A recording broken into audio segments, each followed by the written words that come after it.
Welcome to Byte-Sized Tech, where we blend casual conversations with insightful discussions on the latest in technology and gadgets. Okay, so, let's dive into this week's tech news. Did you know that more people are watching YouTube on their TVs than on their phones now? Yeah, it's true, and it's actually a pretty big deal. This is the first time that TVs have taken the top spot since YouTube first launched back in 2005. Wow, that's a huge shift. It seems like everyone I know has a smart TV these days, so I guess it makes sense.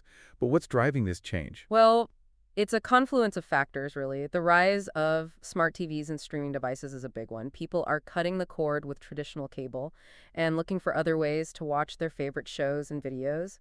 And YouTube, with its massive library of content, is a natural choice. They're also really pushing that second screen experience where you can use your phone to interact with what you're watching on the big screen, commenting, making purchases, things like that. That makes sense. It feels like AI is popping up everywhere, too. My social media is filled with people talking about AI-powered everything these days.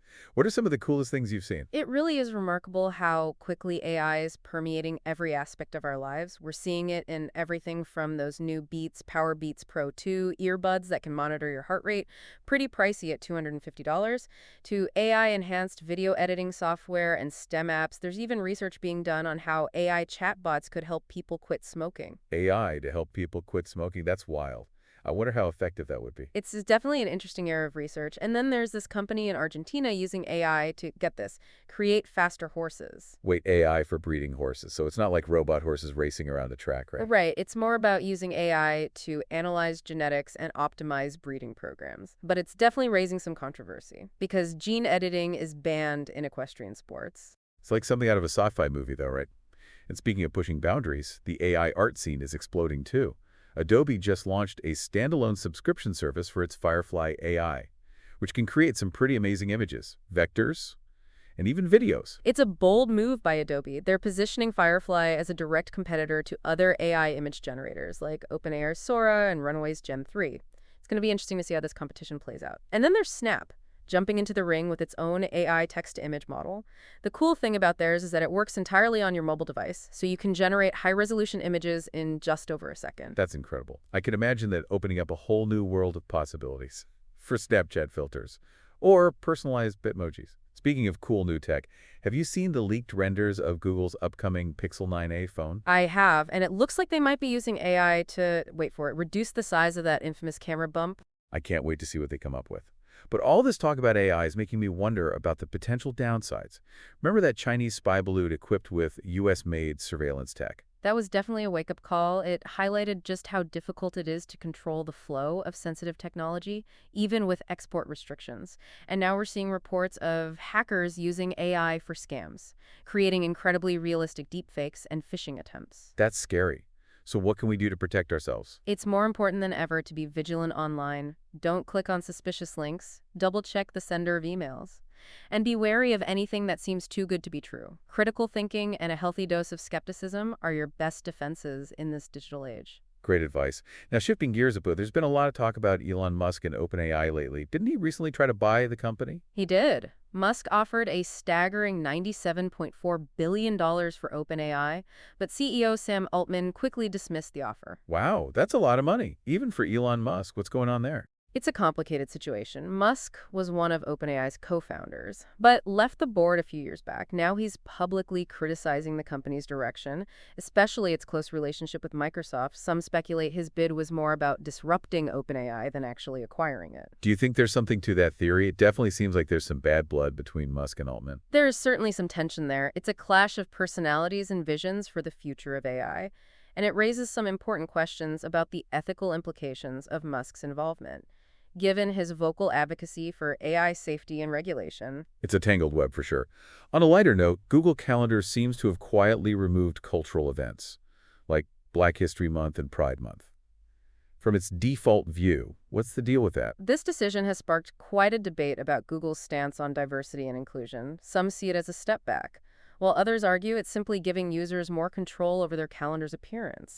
It definitely raises some questions. Speaking of big companies making moves, Microsoft is investing in 3 solar projects here in the U.S. to power its AI data centers. That's a positive step. The energy demands of AI are huge, so it's encouraging to see companies taking sustainability seriously. Well, we've covered a lot of ground already, and believe it or not, we've got even more tech news to unpack. Are you ready to dive into the next batch of headlines? Absolutely, let's do it. Speaking of big companies making moves, the buy now, pay later space is really heating up. Tabby, a BNPL startup in the Middle East, just raised $160 million, doubling its valuation to a massive $3.3 billion. Wow, that's impressive. What makes them so successful? Are they tapping into a new market or something? It's interesting because they're already profitable.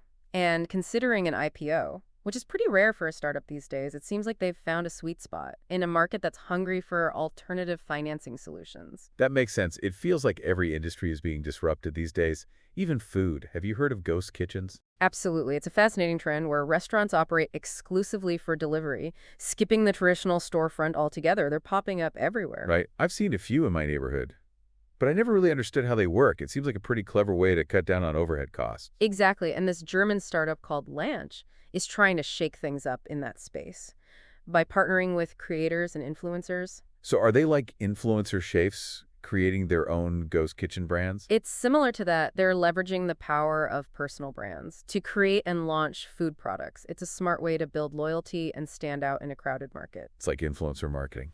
But for food, I love it. Speaking of shaking things up, Amazon is testing a new feature that lets shoppers buy products directly from other brands' websites, even if Amazon doesn't sell them. That's an interesting development. It makes you wonder about their long-term strategy. Are they moving away from being a direct retailer and towards a more platform-focused approach? It's a bold move for sure. On the one hand, it could dramatically expand their reach and offerings, but on the other hand, it could empower competitors. It's a delicate balancing act. But one thing's for sure, Amazon is always experimenting and pushing boundaries. And speaking of pushing boundaries, let's circle back to AI. There have been so many incredible advancements in AI research lately. It's hard to keep up. What's caught your eye? One area that's particularly exciting is the development of large language models, or LLMs. We've seen some remarkable breakthroughs with models like ChatGPT and Google's Bard. Those are the ones that can write poems and code, right? Exactly.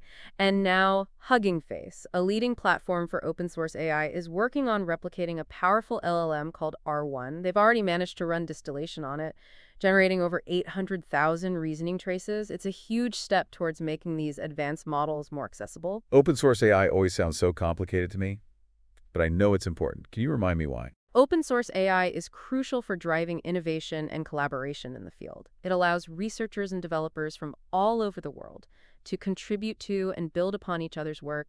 It's like democratizing AI, making it available to everyone, not just big tech companies. That makes sense. So it's like a global community of AI enthusiasts working together to advance the technology. That's pretty cool. Exactly. An initiative like this from Hugging Face are essential for ensuring that AI benefits everyone.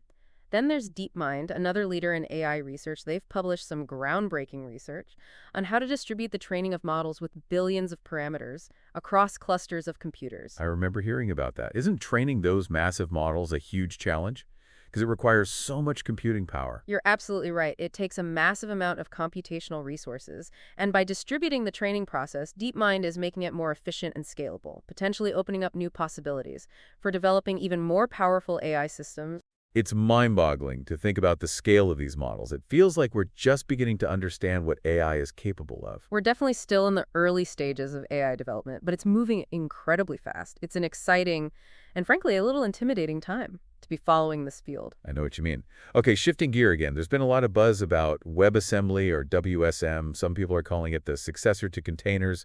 What's the deal with that? WSM is a portable code format that can run in web browsers and other environments. It's known for being efficient and secure, which has led some to believe it could be a game changer for deploying and running applications. So is it like a lighter, faster way to run software? In a way, yes. It has the potential to streamline the process of deploying and managing applications. But it's still early days for WSM, and we'll have to wait and see how widely it's adopted. The tech world is always buzzing with new trends and innovations. It's hard to keep up sometimes. Speaking of mind-blowing advancements, have you been following the news about Neuralink? Of course, Elon Musk's brain-computer interface company is always pushing the envelope. They've made some incredible progress, haven't they? Absolutely. There are now 3 people with Neuralink implants. And they've been using the system for over 670 days. What's truly remarkable is that all three individuals are unable to move their arms and legs. That's incredible. So Neuralink is giving them the ability to control computers and other devices with their minds. Exactly. It's a life-changing technology with the potential to help people with disabilities remain independence and control. It's like something out of science fiction, but it's happening right now. It's amazing what technology can do. But with advancements like this, it's also important to consider the ethical implications, right? You're absolutely right. Brain-computer interfaces raise important questions about privacy, autonomy, and the potential for misuse. We need to have thoughtful conversations about the risks and benefits of these technologies as they continue to develop. For sure. Another thing that concerns me is the potential for AI to exacerbate existing inequalities. We've already seen examples of bias in facial recognition and lending algorithms. That's a valid concern. AI systems are often trained on data that reflects existing biases in society, which can lead to discriminatory outcomes. It's crucial that we address these biases head-on to ensure that AI is fair and equitable for everyone. So how do we do that? How do we make sure AI is used for good? There are a few key things we can do. First, we need to diversify the teams developing and deploying AI systems. Having a wider range of perspectives helps identify and mitigate potential biases. That makes sense. What else can we do? We need to involve the communities that will be impacted by these technologies in the design and development process. Their input is essential for ensuring that AI systems meet their needs and address their concerns. It sounds like we need a collaborative approach, with everyone working together to shape the future of AI responsibly. Exactly. It's a collective responsibility. AI has the potential to solve some of the world's most pressing problems, but only if we develop and use it ethically and thoughtfully. Well said. So much to think about, but we're almost out of time for this episode. What's one key takeaway you want listeners to leave with today? I'd say it's this. Stay curious, stay informed, and stay engaged. The tech landscape is evolving at an incredible pace, and it's up to all of us to shape its future. I love that. Stay curious, everyone. Before we wrap up, what are your thoughts on the latest tech news? What excites you? What concerns you? Let's keep the conversation going. Absolutely. Join us on social media, share your thoughts, and let's explore the future of tech together. It's amazing to think about how much technology has advanced even in the past few years. It feels like we're living in the future sometimes. I know, right? And it's only going to get more incredible from here. But with all this talk about AI and the metaverse and everything else that's emerging, it's easy to get caught up in the technical side of things. We can't lose sight of the human element. That's such an important point. Technology should be a tool to improve our lives, not something that controls or dehumanizes us. We have to be mindful about how we develop and use these powerful tools. Exactly. We need to think critically about the values we're embedding in these systems and how they'll impact our relationships with each other and the world around us. It's not just about writing code. It's about understanding the real-world consequences of that code. That's something I worry about sometimes. It feels like there's this constant pressure to innovate and push boundaries, but we don't always stop to think about the ethical implications. You're right to be concerned. We need to have open and honest conversations about these issues. We can't just blindly embrace every new technology without considering the potential downsides. Well said. As we wrap up this deep dive into the world of tech, what's the one thing you hope our listeners take away from this episode? I'd say it's this. Stay curious, stay informed, and stay engaged. The tech landscape is constantly evolving, and it's up to all of us to shape its future. Don't be afraid to ask questions, challenge assumptions, and demand transparency. I love that. And on that note, we want to hear from you, our listeners. What are your thoughts on the latest tech news? What excites you? What concerns you? Join the conversation on social media, and let's explore the future of tech together. As for tuning into Byte-Sized Tech, if you enjoyed the episode, like, comment, share, and subscribe for more fun tech discussions. CDC have.